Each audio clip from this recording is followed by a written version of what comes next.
Early fall freeze being blamed for the death of a homeless man. We had this as our breaking news. You may remember yesterday morning as Sky 5 HD was showing us that body of 73-year-old Edward Green. He was located just outside of a church in Madison. Someone stopping by to drop off blankets for him found him lying outside of the church doors and called police. To help avoid those kinds of tragic deaths, several charities are working now in high gear to give people a warm place to stay.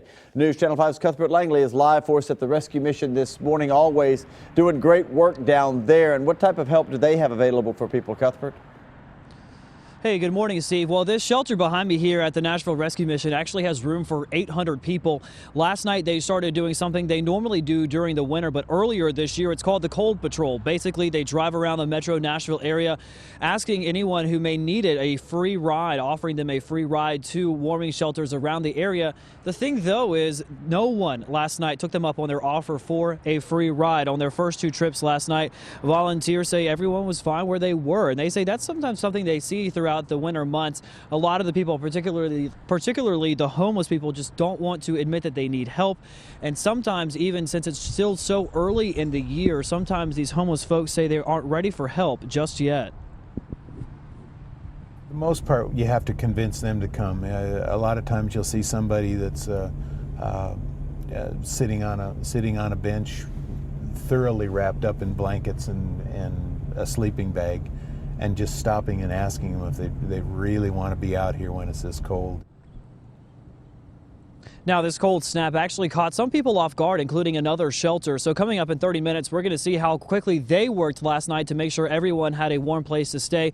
And they also need your help as well. Coming up in 30 minutes, we'll walk through exactly how you can help those folks out. For now, though, reporting live in front of the National Rescue Mission this morning, I'm Cuthbert Langley, News Channel 5 HD.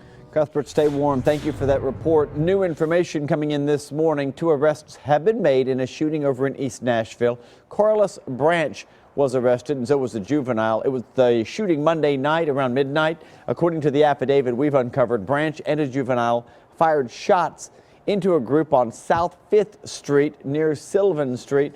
No motive mentioned in the documents. Those two appeared to pick their victims just really at random. Prosecutors will argue today the last teen caught after the Woodland Hills escape should be tried as an adult. Police arrested DeMario Fisher on his 18th birthday 2 weeks ago, just 2 days after they say he robbed and shot a TSU student walking back to campus.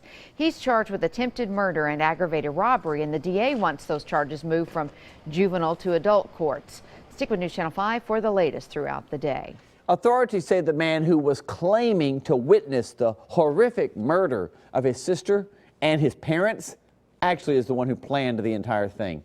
A grand jury in Kentucky indicted Ryan Champion yesterday. Here he is in court. Prosecutors say he was involved in a murder-for-hire scheme.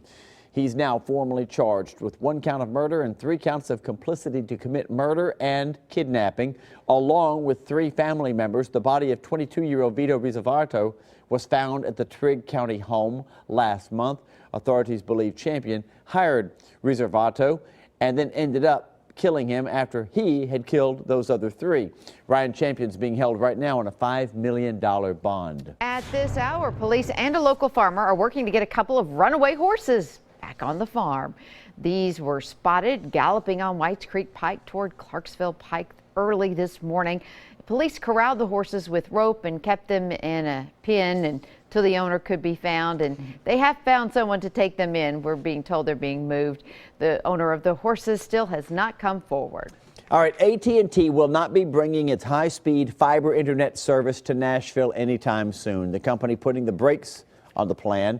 It was looking to add gigapower service to 100 cities, including Nashville, but it's going to hold off on the investment because of possible changes to the net neutrality laws.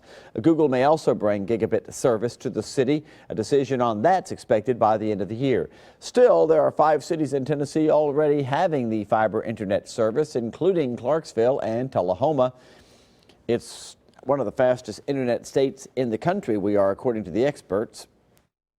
Connected Tennessee's statewide comprehensive data collection has revealed that Tennessee actually leads the nation for access to residential gigabit broadband speeds. Chattanooga was the first residential gigabit community in the entire nation. And Economic Commissioner Bill Hagerty parting ways with the Haslam administration. He says he's returning to the private sector. Hagerty was on hand for the big Bridgestone announcement earlier this week. Governor Bill Haslam praised the commissioner for his recruitment efforts over the last 4 years. And of course, we wish him well. All right.